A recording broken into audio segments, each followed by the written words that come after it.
Yo, what's going on guys, it's Jaguar here. So today I'm going to be showing you guys the ultimate setup guide on Blood of the Dead. And I'll be showing you guys pretty much everything aside from the Acid Get, Free Blunder Get, and the Hell's Redeemer, because those aren't really necessary usually, but I will leave links to the guys in the description. So yeah, let's get right into it. So starting off in the menus, the perks I recommend you guys using are Time Slip, Electric Burst, Stamina Up, and Quick Revive. I recommend you have Time Slip as your modifier perk. For the elixirs, I usually use Temporal Gift, Burned Out, Anywhere But Here, and Equipment. And finally, for your specialist weapon, I highly recommend using the Ragnaroks because, in my opinion, those are the easiest to get kills and get through zombies. Starting into your game, it helps to shoot the zombies in the legs a few times and then knifing them, unless you're using the Strife on like round 1, then you can just knife them. Also, make sure you're building up the windows because overall the points add up usually. And once you're into the later rounds, try to shoot for the headshots so that way you can get a couple more points. So after you got some points, now you should start to get power on, and you should have your special weapon charged to get to the Catwalk. To turn power on, make yourself into the powerhouse, and then the power switch should be right there. Turn that on and then go over to the Catwalk. When you first open it, it's pretty difficult, so kill all the first zombies before you go all the way to the top. Once you get to the top, activate your specialist weapon and then sprint through the lava pit trying to kill them. To get this second power switch enabled, make your way to the Citadel tunnels, and then when you get into the generator room, go to the far right and there will be a bunch of power switches. And now you have to turn on the one that isn't activated yet. So now you have power, and there will be a Brutus that spawns, and right after when you kill him, it will drop the Warden's Key, which is your first shield part. So to get the second part of the shield, you have to look at these afterlife boxes, and there will be a blue flame that you have to pick up. The first location is right by the Warden's office, the next is by the shower's entrance, and the last one is by the library. After you get that, the last piece will be in the tunnels, either on the back of one of these walls, next to the bone pile, or right outside of the tunnels to your right side. Now you can build your shield, and I recommend building it at the docks or at the tunnel over by spawn, depending on where you're going to be doing your high round strat at.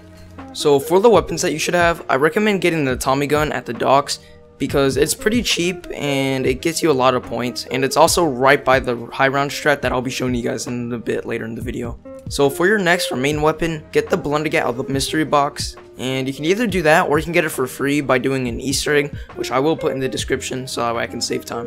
Now for the wonder weapon, I'm going to show you guys how to get the Magmagat. So to get it, go over to the Warden's house outside of the office and place your Blundergat inside the fireplace. You need to then fill it up with souls that you pick up after killing with the zombies, and then you should be able to pick up your temporary Magmagat shortly after. As soon as you pick it up, you're on a timer, and what you need is follow the path that I take, and then you need to refresh it by aiming in on these barrels with blue fire. I also recommend using Burned Out for the Catwalk, so that way you don't get stuck with it. While using it, you can't switch weapons and you can't shoot it more than a few times or else it'll go away, but you can redo it if you do fail.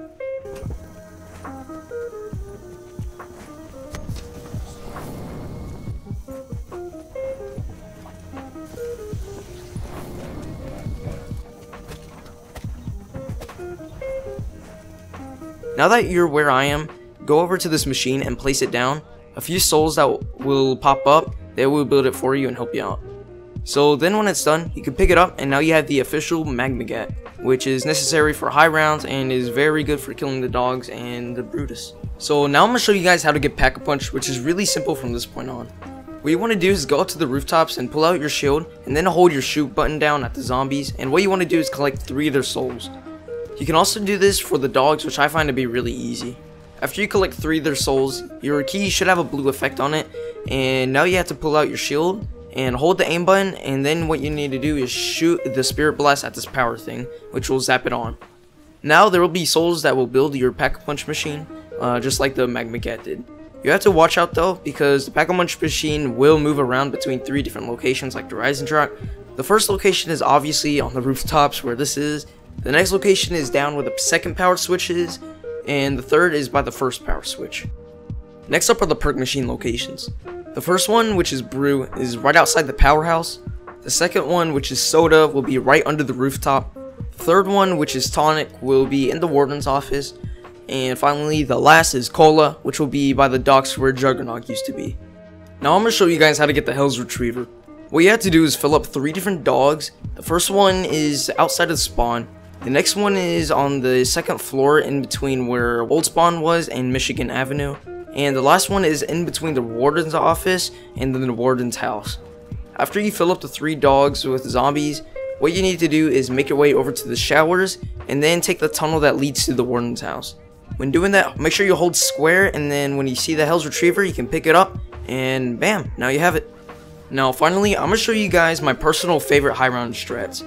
The one that I have been doing is a strat over by the tunnels near docks.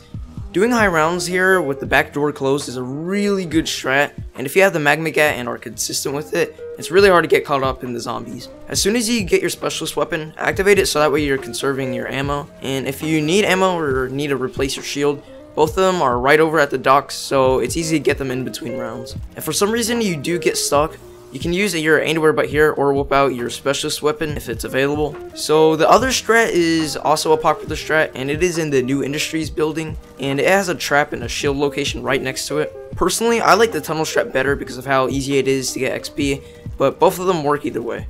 So that's going to be the video for today. If you enjoyed or if this helped you in any way possible, I would greatly appreciate some support by dropping a like or subscribing to the channel. And yeah, hopefully this helped, and I'll see you guys in the next video or stream. Peace.